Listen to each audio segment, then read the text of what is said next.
भगवान जी का जन्मदिन है, तो उनका जो है जन्म हो रहा है। तो यहाँ पे सबसे पहले हम घंटी बजाएंगे। जन्म जो होता है उससे पहले हम घंटी बजाते हैं, क्योंकि भगवान जी का आगमन हो रहा है।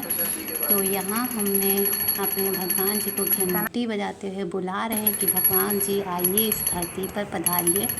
और फिर यहाँ पे मैंने इसको फूलों में, कृष्ण जी भगवान जी की जो मूर्ति है वो मैंने यहाँ पे फूलों में रखी हुई है। और यहाँ जो कृष्ण भगवान जी हैं, जब उनका जन्म कराते हैं तो जो खीरा होता है वो पत्तों के सहित में लाना होता है, पत्ते सहित डाली लगी होती है जिसमें। तो जो ये डाली लगी होती है, इसको हम लोग नार समझते हैं और इसको काटा जाता है। फिर कृष्ण भगवान जी का जन्म होता है। जिनके यहाँ छोटे कृष्ण भगवान होते हैं वो जो है अपने जो कृष्ण भगवान को है खीरे के अंदर भी रख सकते हैं। हमारे जो कृष्ण भगवान हैं वो थोड़े से बड़े हैं, वो खीरे के अंदर नहीं आएंगे। तो उनका जो एक पैर है वो खीरे के ऊपर रख दिया जाता है, फिर उनका जन्म कराया जाता है। तो यहाँ पर जो है सिक्के की सहायता से जो ऊपर का हिस्सा है उसको हम काट लेंगे, तो हमारे कृष्ण भगवान का जन्म हो जाएगा। और इसी तरह से फिर जन्म कराने के बाद में हम लोग अपने भगवान जी को स्नान कराएंगे। और जो इसका मैंने खीरा है इसको प्रसाद के रूप में खा लेंगे बाद में। तो पहले अब भगवान जी को हम नहलाने जा रहे हैं।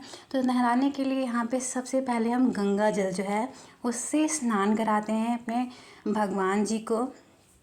फिर उसके बाद हम कच्चे दूध से स्नान कराएंगे। यहाँ पर दूध पका हुआ नहीं होना चाहिए, कच्चा होना चाहिए। और उसके बाद दही से स्नान कराएंगे।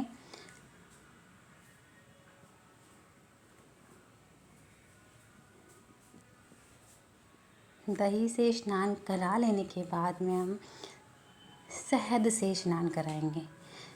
इन तरह से स्नान 4 या 5 तरह से स्नान अलग अलग चीज़ों से कराया जाता है। फिर लास्ट में हम शहद से करा करके फिर जो नॉर्मल पानी होता है उसमें थोड़ा सा गंगा जल मिला करके अच्छे से स्नान करा लेंगे, जिससे हमने दूध दही और जो शहद है उससे नहलाया है वो अच्छी तरह से साफ़ हो जाए। और नहलाने के बाद में हम उनको प्यार से उठाएंगे और उसके बाद उनको कपड़े और उनको गहने, उनके जो ज्वेलरी होती है वो पहना लेंगे। ठीक है। कृष्ण भगवान जी को क्या क्या प्रिय है वो तो सभी लोग जानते हैं कि कृष्ण भगवान को बांसुरी और मोर पंख, माखन, ये तो उनको अति प्रिय है।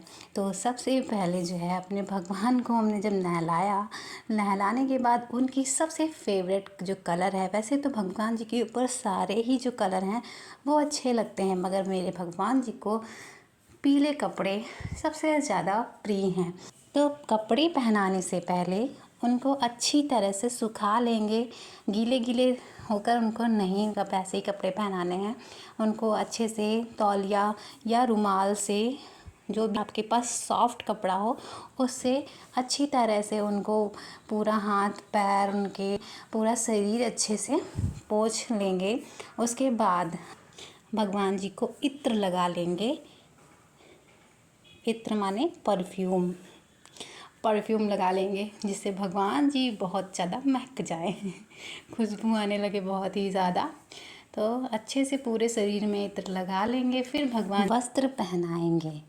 तो वस्त्र जो है वैसे तो उनके ऊपर सारे ही कलर बहुत अच्छे लगते हैं, मगर सारे कलरों में से सबसे ज़्यादा अगर कलर कोई पसंद है भगवान जी को तो पीला वस्त्र, उन्हें पीताम्बर भी कहा जाता है। आपने उनके जो नाम हैं कृष्ण भगवान जी के उसमें एक नाम पीताम्बर भी है। तो हम यहाँ पे पीताम्बर मतलब पीले वस्त्र के जो हैं कपड़े उनको पहना लेते हैं। तो उनको कपड़े पहनाने के बाद उनको कंगन पहनाएंगे दोनों हाथों में। उसके बाद उनको हम माला पहनाएंगे, छोटा सा माला पहनाने के बाद में उनको हम बाल जो है वो पहना लेंगे।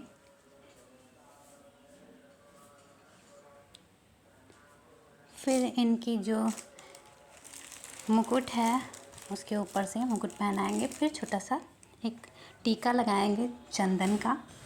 लगाना तो इनको काजल भी चाहिए, मगर काजल जो है वो छठी वाले दिन लगता है, तो काजल जो है छठी वाले दिन लगाएंगे। हम लगाते हैं भगवान जी को भोग। तो भगवान जी के लिए हमने 56 तरह के अलग अलग भोग बनाए हैं, जो उनको हम अर्पित करेंगे और कहेंगे भगवान जी आइए और भोग लगा लीजिए। फिर अपने कृष्ण भगवान जी को जो है झूले पर बैठा के झूला झुलाएंगे। भगवान जी सबसे ज़्यादा प्रसन्न झूला झूल कर ही होते हैं, भोग से भी ज़्यादा प्रसन्न झूले से ही होते हैं। तो झूला झुला लेंगे, फिर लास्ट में हम इनकी करेंगे आरती झूला झुलाने के बाद। और इसी तरह से हमारा जो भगवान जी का है वो जन्मोत्सव पूरा हो जाता है। आपको कृष्ण भगवान का ये जन्मोत्सव कैसा लगा, ये हमें कमेंट बॉक्स में ज़रूर बताना। फिलहाल अब मिलती हूँ नई वीडियो के साथ, लेती हूँ आप सबके साथ में अलविदा। और अपना आप लोग ध्यान रखिएगा। चलिए तब तक के लिए बाय बाय।